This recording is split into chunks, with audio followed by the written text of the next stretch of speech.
Assalomu alaykum. Meni yoshim 32da. Men ajrashganman, yolg'iz ayolman. 3 nafar farzandim bor.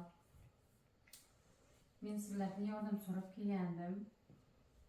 Men mavsum ishlardim. Oilaviy sharoitim og'irligi uchun men sizlardan yordam so'rab kelgandim. Men o'sha so'ragan yordamimni bee'tibor qoldirmadilaringiz. Sizlardan juda ham xursandman. Rahmat aytaman avvalambor hammalaringizga. Mana shu yordam berdilaringiz sizlar.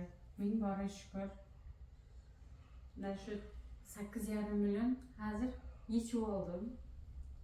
Qolgan mablag'lar kartamda bor yana. Avvalambor sizlarga rahmat. Sizlar haqqingizga duo qilib o'taman. Farzandlarim bilan juda ham xursandman sizlardan. Allohim qo'llasin, topganlaringizga barakat bersin. Haqlaringizga Allohim duo qilib o'taman. Bir umr duo qilib o'taman. Menga yordam berdilaringiz, mana shu farzandlarimni katta qilishda sizlar menga yordam berdilaringiz. Allohim topganlaringiz baraka bersin, dargohiga qabul qilsin. Amin. Allohu akbar. Endi mana shu pulni, mana shu mablag'ni olib borib farzandlarimga produkt qilaman. Kiyintiraman. Xudo xolasa.